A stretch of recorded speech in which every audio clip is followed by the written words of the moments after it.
नमस्कार, मैं अरविंद कुमार। आप देख रहे हैं गौरव लाइव न्यूज।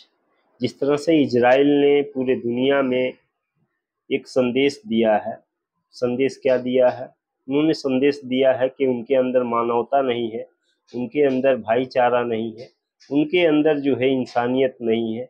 जिस तरह से इजराइल ने फिलिस्तीन के नागरिकों को मारा, फिलिस्तीन के बच्चों को मारा और फिलिस्तीन पे कब्जा करने का जो उनका प्लान था, वो कहीं ना कहीं अब जो है ये मामला पूरे मिडिल ईस्ट में पहुंच गया है। मिडिल ईस्ट में ही नहीं पहुंचा है, पूरे दुनिया में पहुंच गया है। देर सवेर सभी इस्लामिक जो देश थे वो लामबंद होते नजर आ रहे हैं, वो इकट्ठा होते नजर आ रहे हैं।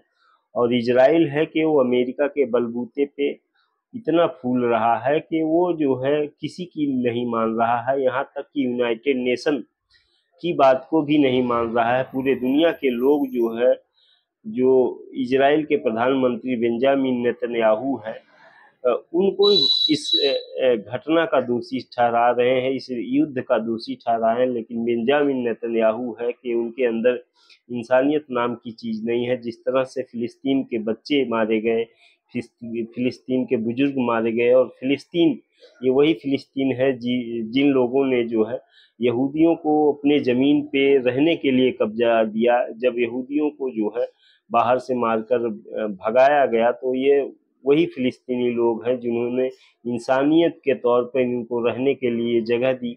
और यही यहूदी हैं जो अब फिलिस्तीनी लोगों पे बमबारी कर रहे हैं, फिलिस्तीन के बच्चों को मार रहे हैं, फिलिस्तीन के जान माल का नुकसान कर रहे हैं। तो लेट सवेर पूरे मिडिल ईस्ट के लोग जो है इकट्ठा होते नजर आ रहे हैं। अब इस युद्ध में ईरान, इराक और तमाम जो इस्लामिक देश हैं वो लामबंद होते नजर आ रहे हैं। और ईरान ने तो यहाँ तक भी कहा है कि हम जो है इजराइल का जो है मुंह तोड़ जवाब देंगे, इजराइल से हम डरने वाले नहीं हैं। उन्होंने बाकायदे जो है इजराइल के खिलाफ जंग छेड़ दी है, और ये जंग अब पूरे दुनिया में ना फैल जाए इसकी कोई शंका नहीं है। क्योंकि जिस तरह से लगातार फिलिस्तीन और इजराइल का जो युद्ध था वो पूरे मिडिल ईस्ट में धीरे धीरे पहुंच चुका है।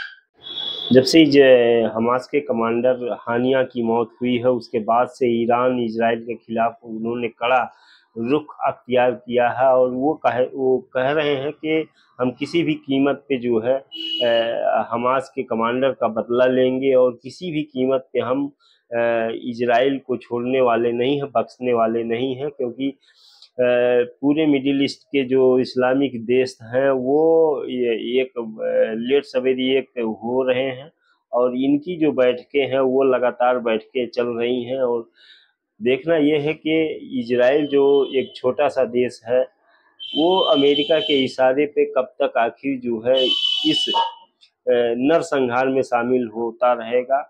और इस नरसंहार का जिम्मेदार यूएन ने जो है वो बेंजामिन नेतन्याहू को ठहराया है। लेकिन बेंजामिन नेतन्याहू ने जो है यूनाइटेड नेशन के अध्यक्ष को अपने देश में आने के लिए बैन कर दिया है। और पूरे दुनिया में बेंजामिन नेतन्याहू को लोग दोषी ठहरा रहे हैं। बेंजामिन नेतन्याहू को जो है इस युद्ध का जो है वो विलेन बता रहे हैं। तो देखना ये है कि बेंजामिन नेतन्याहू की जो ये हिटलर शाही है आखिर कब तक चलेगी। ये वही फिलिस्तीन है जिन लोगों ने यहूदियों को रहने के लिए कब्जा दिया, और यहूदी आज जो है फिलिस्तीन के लोगों को उनके ही ज़मीन से मार मार के भगा रहे हैं। तो ये जो नेकी की कमाई है वो फिलिस्तीनी लोगों को जो है वो यहूदी लोग इस प्रकार दे रहे हैं।